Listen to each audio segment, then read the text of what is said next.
ओम साई राम। फत्तेलाल बंधूजी के मीनार मूवीटोन निर्मित साई बाबा ये मराठी फिल्म 1993 में आई थी। इस फिल्म में अनंतराव कुलकर्णी का अभिनय करने वाले बाबा साहब जेमनीस इनका सही अनुभव आपको बताते हैं, जो सुनकर आपके रोंगटे खड़े हो जाएंगे। अनुभव बताने से पहले आपसे विनती है कि अगर आपने ये चैनल सब्सक्राइब नहीं किया तो ज़रूर कीजिए और वीडियो के नीचे दिए गए थैंक्स बटन के द्वारा हमारे सही प्रचार कार्य को सहयोग दीजिए। तो सुनिए बाबा साहब जेमनीस का अनुभव। बाबा साहब एक अच्छे पार्श्व गायक भी थे, इसलिए उनका अलग अलग स्टूडियो में वक्त वक्त पर रिकॉर्डिंग भी होता था। ये सब काम संभाल कर वो रोज़ सही स्तोत्र पढ़ना कभी नहीं भूलते थे। एक दिन उनको रिकॉर्डिंग के लिए बेंगलोर जाना था। बेलगांव के एक कर्नल और उनके भाई इनको जेमिनिस के आवाज़ में कुछ गाने रिकॉर्डिंग करने थे, इसलिए उन्होंने जेमिनिस को अपने साथ बेंगलोर लेकर जाने की तैयारी की। उस वक्त कहीं जाने के लिए वैन कार का इस्तेमाल लोग ज़्यादातर करते थे, जिससे साथ में सामान भी ले जा सकते थे। कर्नल, उनके भाई, जेमिनिस और ड्राइवर, ऐसे 4 लोग बेलगांव से बेंगलोर की ओर वैन से निकले। उस वक्त ड्राइवर के साथ जेमिनिस बैठे थे और पीछे कर्नल और उनके भाई बैठे थे। बड़े अच्छी तरह से यात्रा चालू हो गई। फिल्म, गाने, गायक और रिकॉर्डिंग, इसकी बातें करते करते वक्त कैसे बीता ये उनको समझ में नहीं आया।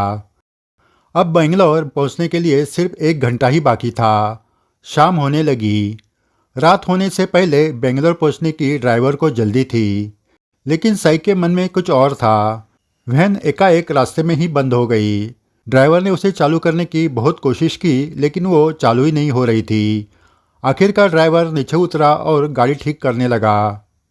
यात्रा करके सभी लोग थक चुके थे, इसलिए सभी बाहर आकर खड़े हुए।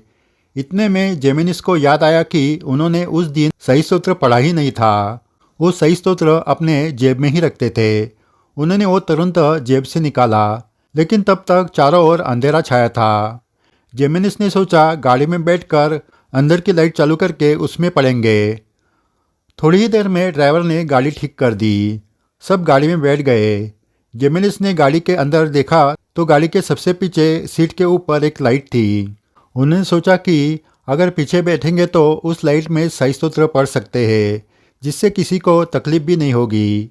उन्होंने कर्नल जी को वैसे बताया। कर्नल जी भी खुशी से आगे बैठने के लिए तैयार हो गए। अब ड्राइवर के साथ कर्नल बैठ गए।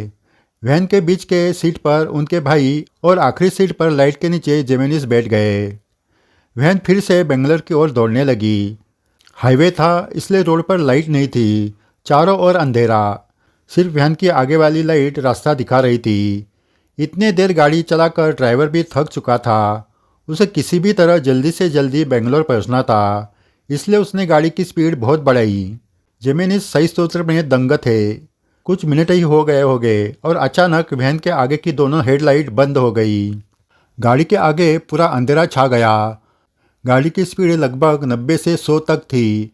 इतने स्पीड में चलने वाली गाड़ी रुकवाने के लिए ड्राइवर ने धीरे धीरे ब्रेक दबाना शुरू किया। एकाएक ब्रेक दबाते तो वैन पलटी हो सकती थी, लेकिन दुर्भाग्यवश रास्ते में आगे बाईं ओर एक ट्रक खड़ा था। ये अंधेरा छा जाने से ड्राइवर को नज़र ही नहीं आया।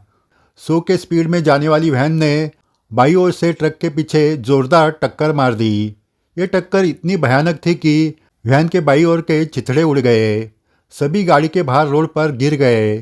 जेमिनिस वैन के पीछे दाईं ओर सही स्तोत्र पढ़ने बैठे थे और वैन बाईं ओर से पूरी तरह कट गई थी। जेमिनिस जब गाड़ी से गिर गए तब उनके पाँव के पास कुछ आकर गिर गया। उन्होंने किसी तरह अंधेरे में वो क्या है ये देखने की कोशिश की तो वो कर्नल का कटा हुआ सिर था। उनका शरीर कहीं और गिरा था। वो धड़ से कटा हुआ सिर देखकर जेमिनिस वही बेहोश हो गए। जेमिनिस जब होश में आए तो उन्होंने देखा कि वो अस्पताल में है। इतनी बड़ी दुर्घटना में उन्हें कोई चोट नहीं आई थी, मगर उनके नज़रों के सामने कर्नल का कटा हुआ सिर बार बार आने लगा। इस दुर्घटना में कर्नल की मौत हुई थी। ड्राइवर और गाड़ी के बीच में बैठे हुए कर्नल के भाई, इनको गंभीर चोटें आई थी। जेमिनिस बाबा की कृपा की याद से फूट फूट कर रोने लगे। अगर उस वक्त वो ड्राइवर के साथ बैठे होते तो इस दुनिया में नहीं होते। रोज सही सूत्र पढ़ने की उनकी आदत ने उन्हें बचाया था। ये सही कृपा ही थी कि गाड़ी रास्ते में बंद हुई और जेमिनिस को सही सूत्र पढ़ने की याद आ गई। रोज सही सूत्र पढ़ने से जेमिनिस सही के कृपा पात्र हुए थे। सही भक्त हो, रोज हम जो सही सेवा करते हैं वो हमें सही कृपा के पात्र बनाते हैं, जो ऐसे वक्त काम आ जाता है। इसलिए सुख हो या दुख, सही सेवा कभी मत छोड़ना। दुख में तो सही की सब याद करते हैं, लेकिन सुख में भी सही को याद करना जरूरी है, वरना जीवन में कब क्या होगा है हमें पता नहीं होता। आगे भी ऐसे ही अद्भुत अनुभव आपको बताए जाएंगे। चैनल सब्सक्राइब नहीं किया तो ज़रूर कीजिए और वीडियो के नीचे दिए थैंक्स बटन के द्वारा सही प्रचार कार्य को सहयोग देकर सही सेवा में शामिल हो जाइए। जय साई राम।